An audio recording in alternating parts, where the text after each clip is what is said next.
Welcome back to another episode of 108 TV.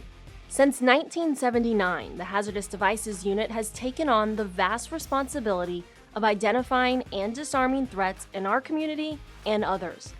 Of more than 700,000 law enforcement officers nationwide, only 3,000 of them are bomb technicians. They have secret clearance through the FBI and specialized training, most of which we can't even talk about. But let's find out how and why they do what they do.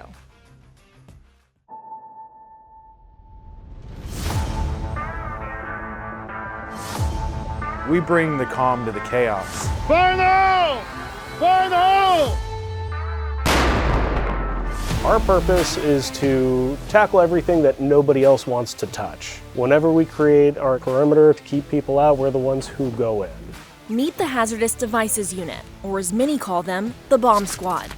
My name is Sergeant James Achille. I'm the Bomb Squad Commander for the Sarasota County Sheriff's Office. I'm Deputy Jeremy Barr. I'm with the Traffic and Motor Unit, and I'm also a member of the Hazardous Devices Unit. I'm Deputy Ed Hyde. I've been with the agency for about 10 years. I'm a member of our TAC unit, and I'm also a member of our Hazardous Devices Unit. I'm Timothy Brankel. I'm Senior Deputy on the DUI unit, a drug recognition expert, and on the Hazardous Devices unit. I'm Deputy Mo Abdullah. I'm a patrol deputy, and I'm a member of the HDU. Then you have our two robots who are R2 and Wally. What is this unit equipped and capable of handling? Well, as part of the National Strategic Planning, anything from a small overpressure device all the way up to a nuclear threat. So the Hazardous Devices Unit would be contacted in a situation where no one else knows what to do with something, whether it be a chemical threat, biological, an explosive threat. All things kind of go back to call the bomb squad.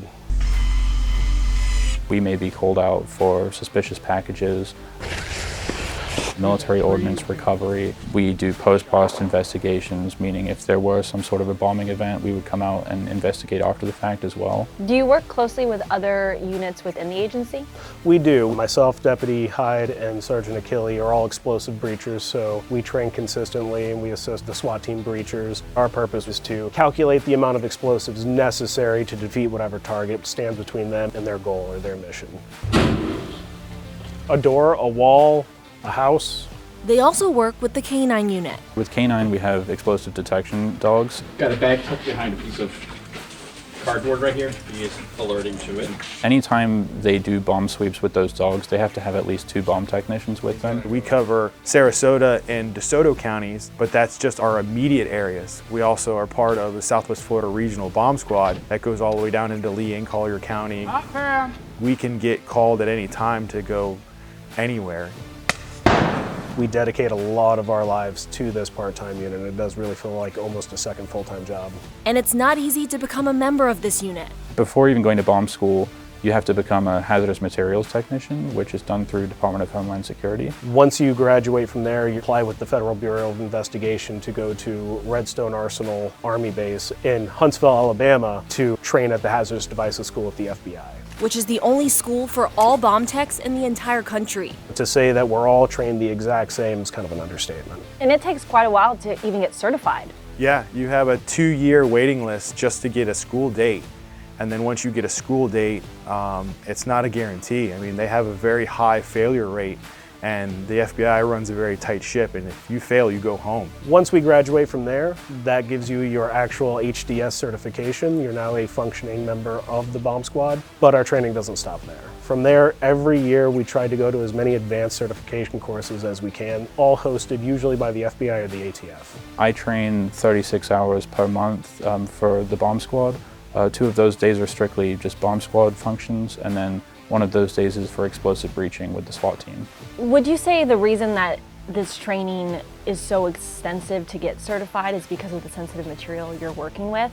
Yeah, absolutely. It is definitely dangerous if you don't do things correctly, and so we're always very careful to do things the right way. If we get hurt, we die. We don't get a second chance. There's a lot of power behind explosives, and when you get into stuff that other people have made that are in an unknown condition, I mean, you have to take even more precaution. Sergeant Achille has been on the bomb squad for 8 years now. Oh, everybody loves to watch something blow up, me included. But a lot of it is we're constantly trying to stay ahead of what's going on overseas. or what the trends are, because all of that stuff comes to us. We're trying to stay ahead of what's going on YouTube to try to make sure that we know what people are creating in their backyards. And Deputy Barr says there's a lot of math and science behind what they do. Before you successfully blow something up, you have to do all the math to ensure you're blowing it up properly and that you're far enough away. Deputy Hyde says it's all about remaining calm. A lot of the time, things are slow paced, but then it can also turn into something like you see in the movies where you're cutting a wire, and so you need to be able to remain calm in those situations. It helps that they're not only well trained, but well armed. We have truckfuls of equipment, and there's really not a situation that we're not equipped for. We have robots, we have the bomb suit, we have X-ray capabilities. The bomb suit is a 100-pound jacket that's very uncomfortable to wear. It's top of the line, created by Med-Eng, fully armored, full Kevlar, and fully capable of surviving a blast. They've utilized the bomb suit on many calls. Whenever we start any of our missions, our goal is to stay as far away from something as hazardous as possible. That being said, we'll utilize robotic platforms. However, there's a lot of situations where you can't get a robot into a building or something restricts its movement in some ways, at which point you then have to don the bomb suit and go in manually. And everyone on the unit is trained to use it. What we do matters, and so we all take that to heart, and that's why we train so hard in what we do. And so we make sure that when we leave at the end of our training day that we all know that we've become better and that we work toward the common goal that we all have, which is to make sure that everyone gets home safe.